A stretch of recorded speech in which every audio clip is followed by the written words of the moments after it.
आज की वीडियो शुरू करने से पहले मैं आपसे एक सवाल पूछना चाहती हूँ। क्या आपको लगता है कि जो स्टूडेंट 1 या 2 नंबर से रह जाते हैं, उन्होंने पढ़ाई नहीं की होती या उन्होंने उतनी मेहनत नहीं की होती? तो ऐसा नहीं है। ज़्यादातर मामलों में उनने भी बहुत मेहनत की होती है। उसने बहुत सारी किताबें भी पढ़ी होती हैं, नोट्स भी बनाए होते हैं, मॉक टेस्ट भी दिए होते हैं और रिवीज़न भी किए होते हैं। भी जो है उनका सिलेक्शन नहीं हो पाता।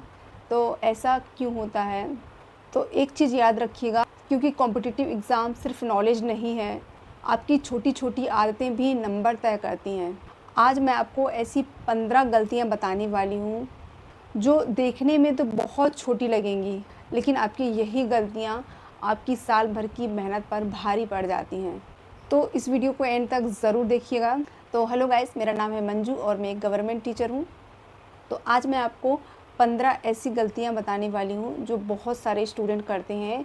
कुछ समय पहले मैं भी ये गलतियाँ करती थी, लेकिन इन चीज़ों को मैंने समझा है, इम्प्रूव लाई हूँ अपने ऊपर। तो मैं आपको बताने वाली हूँ, शायद इन्हीं गलतियों की वजह से आप भी कहीं ना कहीं 1-2 नंबर से कहीं रह जा रहे हों। तो वीडियो को एंड तक ज़रूर देखिएगा। तो सबसे फर्स्ट गलती हमारी, क्वेश्चन को पूरा ना पढ़ना। ये सबसे आम गलती होती है। बहुत सारे स्टूडेंट इतनी जल्दी में रहते हैं कि वो क्वेश्चन को ठीक से पढ़ते भी नहीं हैं। जैसे उसमें लिखा होगा कि निम्नलिखित में से कौन सा नहीं है, तो वो जो शब्द नहीं है छुपा है, उस पे ध्यान ना दे के वो सिर्फ निम्नलिखित शब्द हैं, ये जल्दी-जल्दी में पढ़ लेते हैं, जिसकी वजह से उनका 1 नंबर वहीं से गलत हो जाता है। हम जल्दी में उस नहीं शब्द को नहीं पढ़ पाते और आंसर आता है फिर भी गलत हो जाता है। याद रखिए, कॉम्पिटिटिव एग्ज़ाम में कई बार ज्ञान नहीं, ध्यान नंबर दिलाता है। गलती नंबर दूसरी होती है कि हम जो है पहला ऑप्शन देखते ही तुरंत टिक कर देते हैं। बहुत सारे स्टूडेंट क्या करते हैं कि वो क्वेश्चन पढ़ते हैं और उनको लगता है कभी-कभी कि पहला ऑप्शन ही सही है, तो बाकी के ऑप्शनों को ना पढ़ के पहले ऑप्शन पे ही टिक लगा देते हैं। लेकिन कई बार उसका जो चौथा विकल्प होता है वो ज़्यादा सटीक बैठता है उस आंसर से। इसलिए आंसर टिक करने से पहले क्वेश्चन को अच्छे से पढ़ लें और साथ ही साथ उसके जितने भी ऑप्शन दिए हैं उनको भी ध्यान से पढ़ें। गलती नंबर तीसरी क्या करते हैं कि कठिन क्वेश्चन पर ही अटके रहना। कभी-कभी हमारा ईगो इतना होता है कि हम सोचते हैं कि ये क्वेश्चन तो मैं करके ही जाऊँगा, ये कैसे नहीं मुझसे बनेगा, और फिर उसी चक्कर में 4 से 5 मिनट ख़राब हो जाते हैं और उस 5 मिनट में आप जो है 5 से 6 आसान क्वेश्चनों को अटेंड कर सकते थे, जहां आपने वहां पर टाइम अपना ख़राब कर दिया।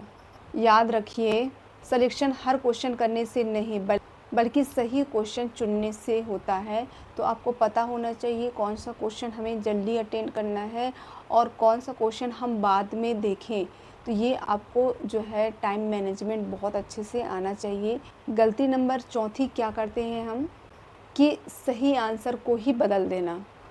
कई बार पहला ऑप्शन सही होता है और हम टिक भी लगा देते हैं, लेकिन फिर जब हम दोबारा से क्वेश्चनों को रिवाइज़ करते हैं तो हम उसका आंसर चेंज कर देते हैं और हमें लगता है कि शायद यही क्वेश्चन सही है और हम आंसर बदल देते हैं, जिससे हमारा वो क्वेश्चन भी गलत हो जाता है।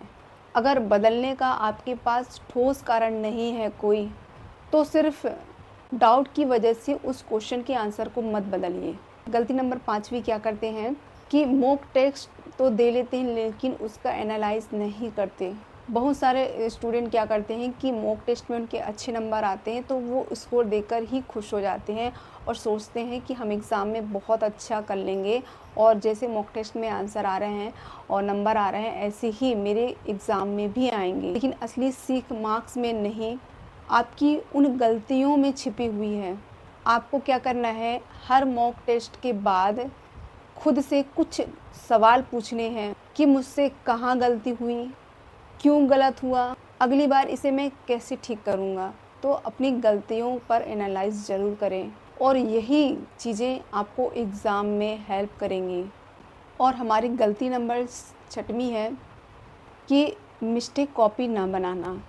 अगर आपने बहुत सारे मॉक टेस्ट दे लिए हैं लेकिन आपने उन गलतियों के लिए उनका एनालिसिस नहीं किया है, आपने एक मिस्टेक कॉपी नहीं बनाई है, और आप बार बार उन्हीं गलतियों को दोहरा रहे हैं, तो फिर आपके मॉक टेस्ट देने का कोई फ़ायदा नहीं है।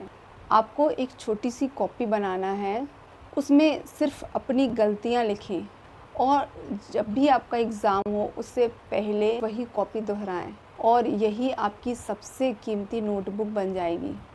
गलती नंबर 7वीं क्या करते हैं, रिवीज़न का गलत तरीका अपनाते हैं। सिर्फ किताब खोलकर पढ़ते रहना ये रिवीज़न नहीं है कि हमने जो किताब ली है उसमें हमने कलरफुल मार्क से, रंगों से उसको डेकोरेट कर लिया, बहुत सारा हाइलाइटर यूज़ किया और फिर बाद में रिवीज़न के नाम पे हम उसी बुक्स को दोहरा रहे हैं। रिवीज़न तब होता है जब आप किताब बंद करके उसी टॉपिक को अपने शब्दों में समझा सकें। अगर आप ऐसा नहीं कर पा रहे हैं तो फिर अभी आपको और रिवीज़न की ज़रूरत है। गलती नंबर 8वीं क्या होती है कि हम लास्ट समय में नई स्ट्रेटजी फॉलो करने लगते हैं, नई चीज़ें, नया बुक, नया टाइम टेबल और अपना रूटीन बहुत ज़्यादा ख़राब कर लेते हैं। एग्ज़ाम के 10 से 15 दिन पहले कोई नई पीडीएफ या फिर कोई नया टीचर या कोई नई बुक और अपना प्लान बिल्कुल भी नहीं बदलना है। यही सबसे बड़ी गलती हो जाती है।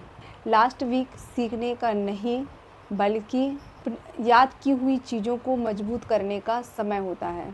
गलती नंबर 9 क्या होती है, टाइम मैनेजमेंट की प्रैक्टिस की कमी। हम क्या करते हैं, घर पर जब भी पढ़ने के लिए बैठते हैं तो बिना टाइमर के ही बैठ जाते हैं। हमें बिना टाइमर के पढ़ना बहुत आसान लगता है, लेकिन एग्ज़ाम हमेशा टाइमर से ही चलता है। अगर आपने टाइम के साथ प्रैक्टिस नहीं की तो फिर एग्ज़ाम में समय ही आपका सबसे बड़ा दुश्मन बन जाएगा। तो टाइम मैनेजमेंट का आपको बहुत ज़्यादा ध्यान रखना पड़ेगा। गलती नंबर 10वीं क्या करते हैं कि गैस वर्क ज़्यादा करना, मतलब हम गैस लगाते हैं कि शायद ये क्वेश्चन, क्योंकि गैस करना या तुक्का लगाना हर बार सही नहीं होता है।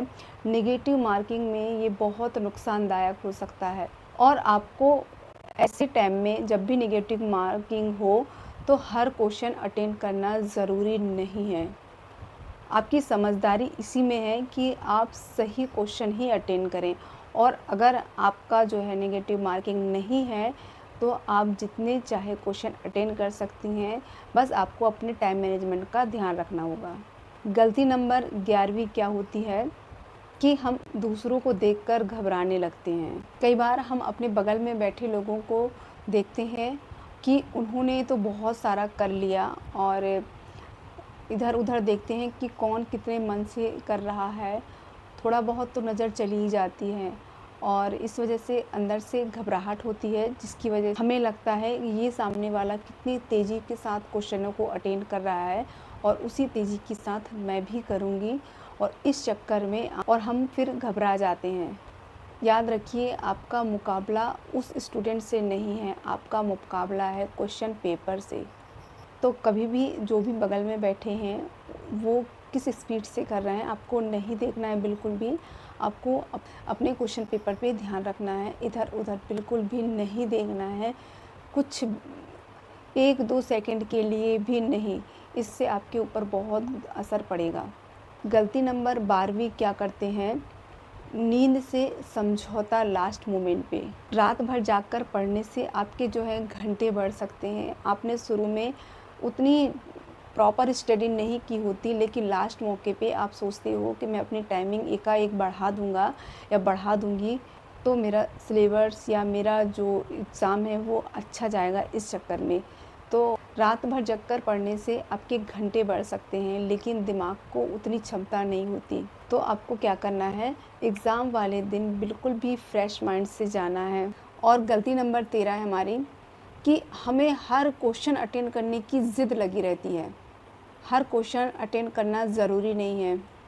कई बार छोड़ा हुआ एक क्वेश्चन भी आपके 4 गलत अटेम्प्ट किए गए क्वेश्चन से बेहतर है।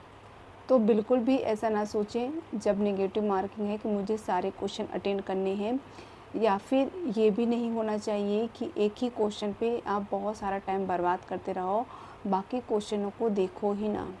इसीलिए आप जब भी ऑनलाइन एग्ज़ाम देंगे उसमें क्वेश्चनों के लिए अलग से कलर पैटर्न यूज़ किया जाता है, जिससे आप समझ सकें कि कौन सा क्वेश्चन आपको छोड़ना है और कौन सा बाद में अटेंड करना है, या फिर कौन सा क्वेश्चन आपको करना ही नहीं है, उनको पहचानने के लिए। गलती नंबर 14 है हमारी, अपनी जो वीकनेस है उसको इग्नोर कर देना। हम ज़्यादातर वही सब्जेक्ट पढ़ना पसंद करते हैं जो हमें बहुत पसंद है और जिसे पढ़ने में हमें अच्छा फ़ील होता है, और जो सब्जेक्ट कठिन है हम उससे डरते हैं, इस वजह से उस सब्जेक्ट को पढ़ने की ज़्यादा कोशिश नहीं करते, और जो कठिन है उसे हम फिर टालते रहते हैं। लेकिन एग्ज़ाम आपका पसंद नहीं पूछता, वो हर टॉपिक से क्वेश्चन पूछता है। इसीलिए जो सब्जेक्ट आपको पसंद भी नहीं है उसे भी उतने ही अच्छे से पढ़िए जितना आप बाकी सब्जेक्ट को पढ़ते हैं। और गलती नंबर 15वीं है हमारी कि अपनी गलतियों से नहीं सीखना और अपनी गलतियों को सुधारना नहीं। तो फ्रेंड्स, जब भी आप मॉक टेस्ट देते हो, हर मॉक टेस्ट आपको 2 चीज़ें सिखाता है। एक है टाइम मैनेजमेंट, और आप कहाँ पर हो, अभी आप किस लेवल पे हैं, वो आपको आपका आईना दिखाता है। और जो स्टूडेंट सिर्फ मार्क्स देखते रहते हैं तो फिर वो वहीं रह जाता है, और जो स्टूडेंट उन गलतियों से सीख लेकर आगे बढ़ता है उसी का सिलेक्शन होता है। और अगर आप भी सच में चाहते हैं कि अगली बार मेरिट लिस्ट में आपका नाम हो, तो फिर आपको आज से एक काम शुरू कर देना है, अपनी किताबों से ज़्यादा अपनी गलतियों पर काम करना है। क्योंकि सिलेक्शन उन लोगों का नहीं होता जो कभी गलती नहीं करते, बल्कि उनका होता है जो एक ही गलती को दोबारा नहीं करते। अगर आपने भी अभी तक इन गलतियों में से कोई भी गलती की है तो उन गलतियों को ज़रूर सुधारें, और आपको इसमें से कौन सी गलती आप अभी तक करते आए हैं या आपसे हो रही हैं, तो ज़रूर कमेंट बॉक्स में बताइएगा कि आपने क्या ये चीज़ें अनुभव की हैं। और वीडियो अच्छा लगा हो तो वीडियो को लाइक ज़रूर कीजिएगा। तो thank you watching this video. तो मिलते हैं अपने नेक्स्ट वीडियो में, तब तक के लिए बाय बाय।